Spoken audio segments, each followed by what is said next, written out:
didukung dalam Korps Barisan Pemuda Aceh dalam kurung BPA dan turut memperhatikan suara rakyat Aceh terhadap penolakan tambang di Betung, Kabupaten Nagan Raya dan Pegasing, Kabupaten Aceh Tengah telah melanggar kekhususan Aceh.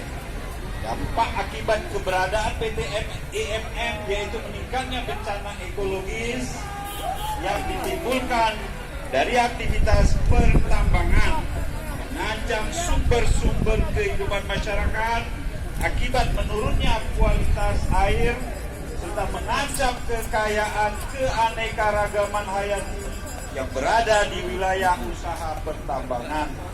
Tuntutan terhadap Kementerian SDM untuk mencabut izin PT EMM yang tak kunjung diindahkan.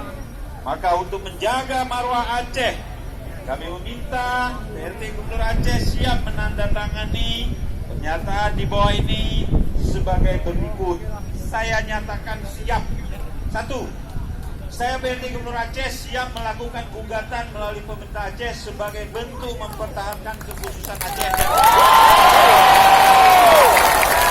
2. Saya PRT Gubernur Aceh siap menerbitkan rekomendasi pencabutan izin PT Emas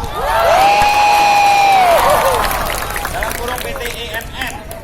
3. Mengutuk tindakan pemerintah pusat yang tidak menghormati kekhususan Aceh yang dihasilkan dari butir-butir perdamaian antara Aceh dan Indonesia.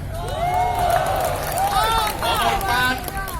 PRT Gubernur Aceh siap membuka dan mengecam dalang di balik berdirinya PT EMM di bumi Aceh. Demikian pernyataan ini dengan penuh kesadaran dan juga merupakan kehendak masyarakat Aceh. Apabila pernyataan ini saya khianati, maka saya siap untuk turun dari jabatan saya. Hidup mahasiswa! Hidup! Tidak ada satu kata pun yang saya kurangi. Ini ada saksi kawan-kawan kalian di depan. Atas nama Koordinator Korps BPA, Saudara Mutawali hadir. Oh ya, sudah ada Mutawali di depan. Saya tekan di depan saksi ya. Bismillahirrahmanirrahim.